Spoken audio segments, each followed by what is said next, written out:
Bem, sétimo dia. Eu queria colocar para vocês uma coisa muito importante. Eu já entrei dentro de jaula de leão, já deitei na cabeça do leão. Meu pai, que viu que eu adorava circo, fazia várias coisas de circo, fiz mágico também. Então, o que aconteceu? O, o Circo Orfeu estava aqui em Porto Alegre, do lado do Beira Rio, que é o estádio nacional, e ele, a última semana, eu queria ser vendido. Aquele cara do Paraná, que ele ficou famoso, até conheci ele. Ele abriu o circo lá. Então, o que acontece? Era a última semana dele. Então, o pai, para me dar, o pai gostava de ajudar a gente. Então, ele foi falar com o Orfeu, que era o dono, e pagou para o cara, fez um acerto, e que eu ficasse essa semana, a última semana, que me dá foi 9 dias, eu pudesse ficar lá ajudando, mexendo em qualquer lugar, ficando no circo. E eu fiquei todos esses dias. Inclusive, matei as aulas, até foi liberado na escola para conseguir. E aí eu comecei a entender os animais, os felinos, que loucura. Eu entrei desde jaula de leão, da onça, só não dava comida, afinal da comida é piolenta, né? Mas os animais, tudo de carinho, são fantásticos. E mais ainda, o elefante é muito carinhoso. Já a girafa é meio perigosa, porque ela é desengonçada, se ela bater na gente pode quebrar. Então tem alguns animais, rinoceronte, hipopótamo, que não dá para chegar muito perto. Agora as cobras, se tu não pisar em cima, elas não te mordem. Eu tinha experiência com cobras, eu não vou falar agora para não incentivar ninguém. Tem que ter uma certa consciência sobre isso. Né? E tem muitos outros animais, assim, tudo. A ponto que eu criei uma parte, nós criamos uma jaguatirica. O cara trouxe uma caçada, uma pequenininha, uma onça preta, até 5 meses depois envenenaram. Estava todo mundo com medo na zona. A gente saía com uma coleira, mas ela era muito. Ela fazia um barulho, assim, se arrastava no chão. Mas era mansa, é super querida. Por isso que eu digo, não existe pessoas más, horríveis, opulentas. Não! São os pais, são os tios, são a sociedade, são os governos que fabricam essas pessoas. São esses bullying, são esses delegados, filha da mãe, para não dizer um palavrão, que libertam um cara que, em vez de deixar numa correção, ele já liberta no outro dia. Vamos aí.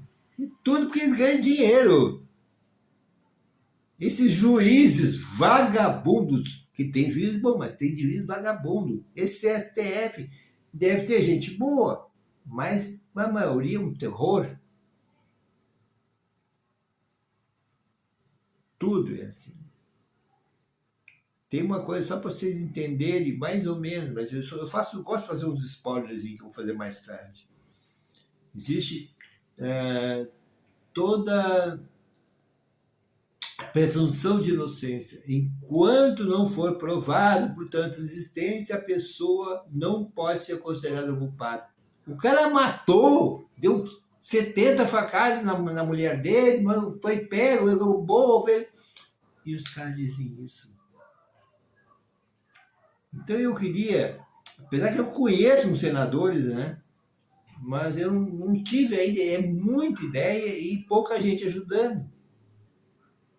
Eu queria criar a presunção de culpabilidade. Enquanto não provar a inocência, o cara não pode sair da prisão.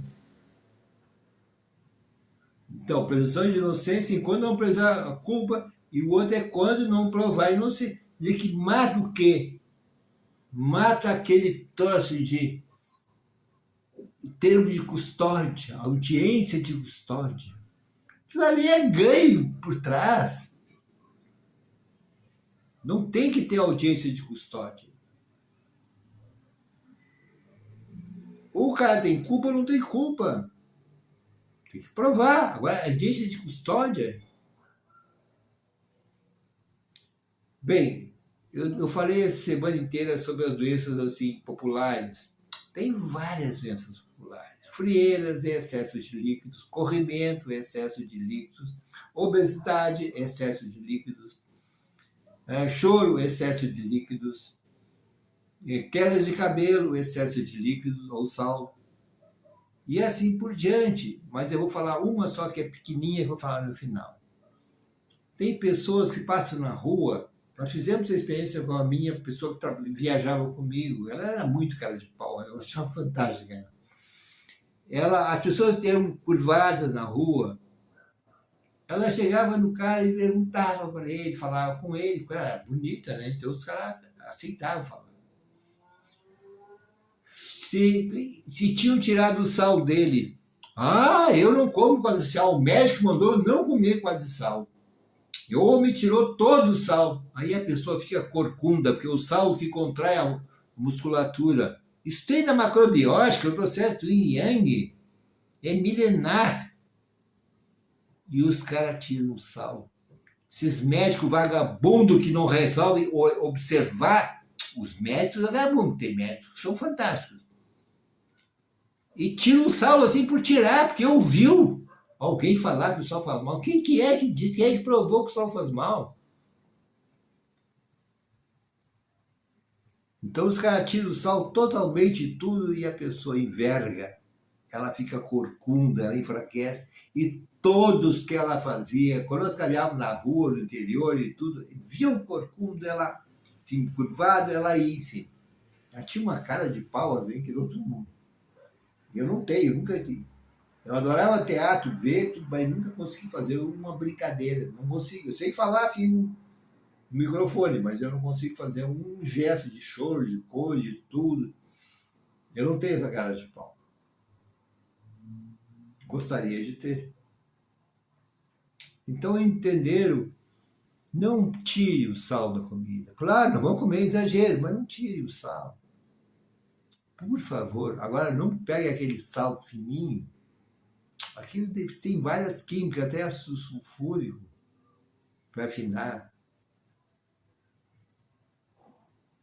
Então pega o sal marinho, ou sal rosa, que é o marinho, que é a mesma coisa, só que é de outro mar. Tá bom. Abraço.